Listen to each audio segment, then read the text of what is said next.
Hello, viewers. Thank you for being open-minded parents who want to learn about teaching your baby to read. I wanted to create this video because I taught my son to read I started when he was about 7 months old, and now at 3 years, 10 months old, he's reading beginner chapter books. So one of the books he was reading to me today was Naughty and the Magic Rubber, which is an Enid Blyton book. People in the US don't know Enid Blyton, but she's really big in the UK and all over the world. And as you can see, this is a real book with quite a lot of text, and it's about 45 pages long. He didn't read the whole book to me. He read for about 10 minutes, and it was he just picked it up of his own, choice, and started reading and was enjoying it. And he's 3 years old. I think that's an amazing thing.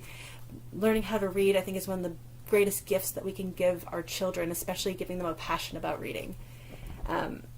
So this book is this video is going to be strictly about how to teach your baby to read. If you want to know a little bit of the history behind baby reading and other people who have considered the pros and the cons and all that kind of information, there is a person by the name of Larry Sanger who wrote an essay called How and Why I Taught My Baby to Read. And that's the essay that really changed my life. I read that when my son was a baby, and that was what convinced me to teach him to read. And Larry Sanger, he's not a household name, but I'm sure you've used Wikipedia. He's one of the co-founders of Wikipedia, and he's also a PhD in philosophy, so just a tremendously smart guy who has done philanthropic efforts to create sites like Wikipedia that have no monetary, benefit to himself, that he's just contributed to the world. So he's a really, I think, a top-notch person, and I highly recommend that you read his essay. So the reason why I wanted to create a baby reading video is because I noticed that a lot of the videos that are on YouTube are, created by the owners of the companies that are selling the products. So they're positioning their own product, or, there's a couple of videos where parents have used a specific product, and they talk about one product, but that's it. So in my video, I'm going to talk about a number of different products. I have no affiliation with any of these products. I'll provide links to them below, but I'm not getting any kind of referral fee for those links. So it's an unbiased opinion. This is just something that I use, that I think works, and I want to share that information. And you have to use your own judgment as a parent to see if that's something that's going to meet your family's needs. So these are just recommendations. Do with them what you will. And the next thing I'd like to talk about before I get into the how-to is mistakes that parents make when they teach their babies to read. So I think that there's 3 major mistakes, and if you can avoid these pitfalls, you'll have a lot more success. So the first one is consistency. When we were studying for school, everybody always told us, don't cram for the exam, study a little bit every single day and it'll get you a lot further. And then what do? We all cram for the exam, but that's not going to work for your baby. As parents, we have to reach deep down inside ourselves and, find that ability to be consistent and just do, one 5-minute lesson 5 times a week, and that will get you really, really far. So yeah, consistency is really important. The next mistake that parents make is letting their baby watch like a lot of other TV. A lot of parents, even though, the American Association of Pediatrics, whatever they're called, they don't recommend any TV for children under 2 years old. I think a little bit of TV to teach your baby to read is a fair trade-off, but don't be showing like YouTube videos, music videos, all this other stuff. Just otherwise your baby might find the reading videos boring, right? So definitely, cut back on that other stuff if you're doing it. And then the third mistake that parents make is testing. So even teeny tiny babies know when they're being tested, and they don't like it. So don't put a picture of the word dog up and then wait for your baby to see it. But don't you know what this is? You've seen it a million times. Don't do that. When your baby is ready, your baby will let you know that they know how to read, and they'll just spontaneously start saying words. So if you've been doing it for a while and you haven't gotten any feedback yet, just keep at it, and the results will be there, but don't pressure your baby to read.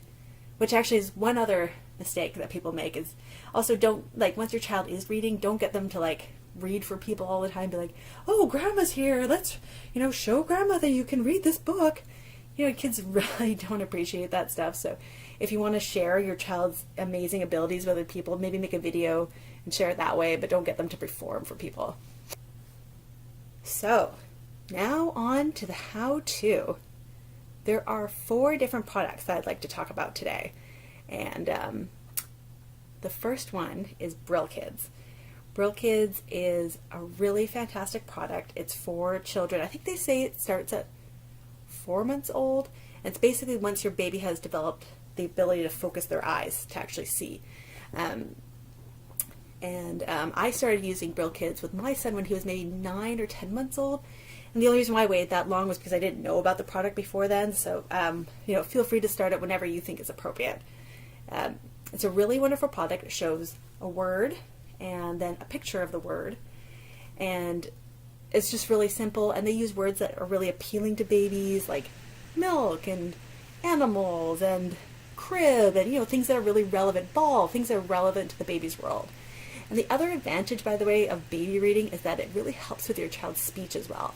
One of the biggest challenges that babies have when they're learning how to speak is associating the word with the object. So if you're out with your baby going for a walk, you might like look over somewhere and say, oh, look at that dog over there. And your baby's looking and she's saying, are you talking about the dog or the car or the tree? You know, like, what are you looking at, Mom? And what are you talking about? But if you're using a baby reading program, your child's going to see the word dog, they're going to see a picture of a dog, and they're going to have the word dog, and it's going to make it a lot easier for them to make those connections. So that's a huge, huge benefit to baby reading as well. So Brill Kids, it's a 1-year course, and you're supposed to use it 5 days a week, 2 times a day, and the lessons are about 5 minutes each. So a 10-minute commitment per day. I mean, you can do it less than that if you want, but a 10-minute commitment per day, 5 days a week for a year. That's the course. And, you know, if you finish the course after a year, you can start it again from the beginning. It never hurts to repeat it. Really fantastic program. I know a lot of parents who've used it and are really happy with the results. And let's see. A second product I would like to talk to you about is Preschool Prep. So Preschool Prep is really different from Brill Kids because it's not like a reading program per se. It's like a series of DVDs. And the DVDs, each DVD teaches a specific concept. So the first DVD is letter sounds that you might want to use. And another DVD, there's a couple of DVDs that teach sight words. So sight words are like, there's like 100 words that make up like 90% of what you read in a typical book. So it's better to like really know those words cold, like he, she, and at, those kind of things.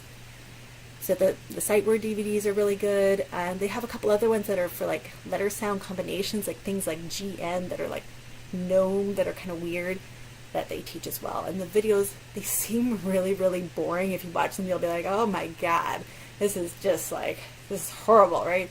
But babies love them. The videos are slow and they're simple, and they're really cute music that goes along with them, and babies think they're fantastic. So I highly recommend the Preschool Prep products as well. The third product that I'd like to recommend is Reading Bear. Reading Bear is free, which is fabulous. It was created by Larry Sanger, the person that I mentioned at the beginning of this video. So Reading Bear is a little bit different than the other products that I mentioned because it is a phonics-based approach.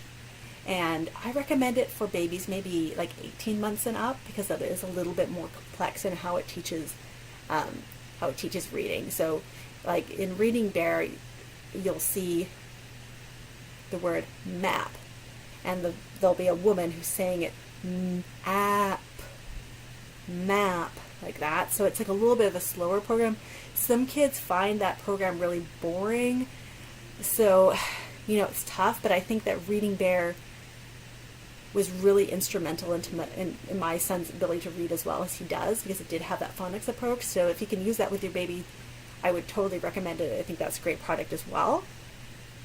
And the last product that I'll mention is, what is it called? It used to be called Your Baby Can Read, and now it's called Your Baby Can Learn.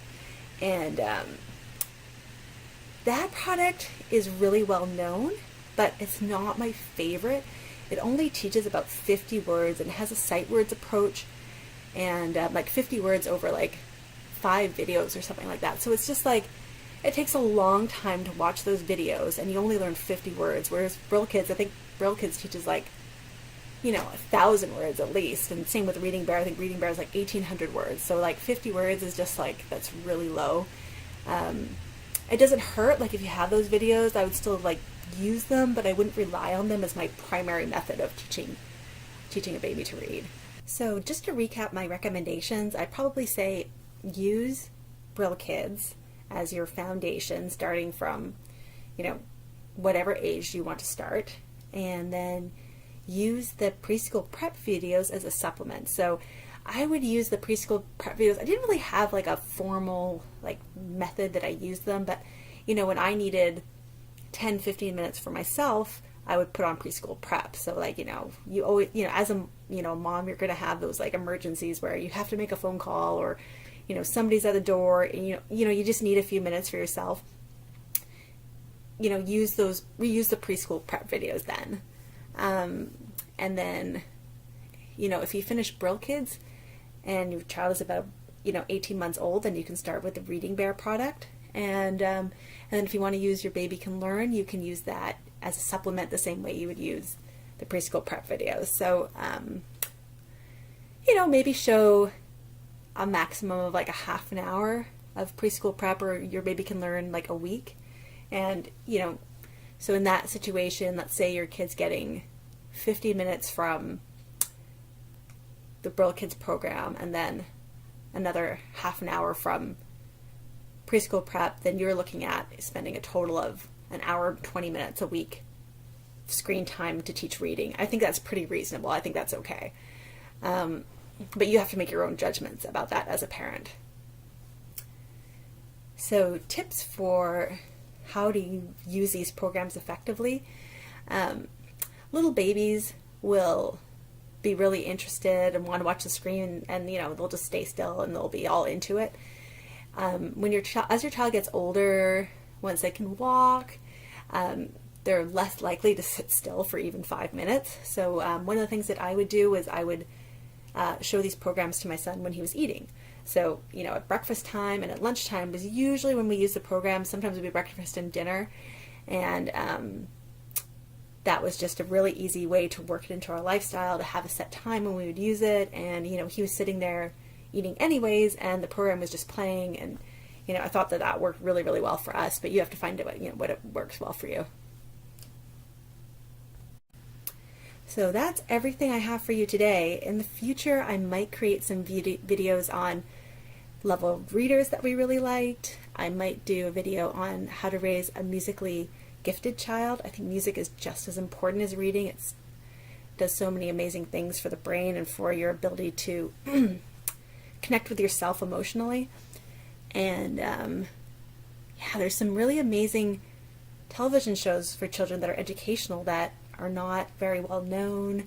So a lot of different things that I might do in the future, but I hope you enjoyed this video today. I hope you found it useful, and I hope I've inspired you to teach your baby to read. Enjoy.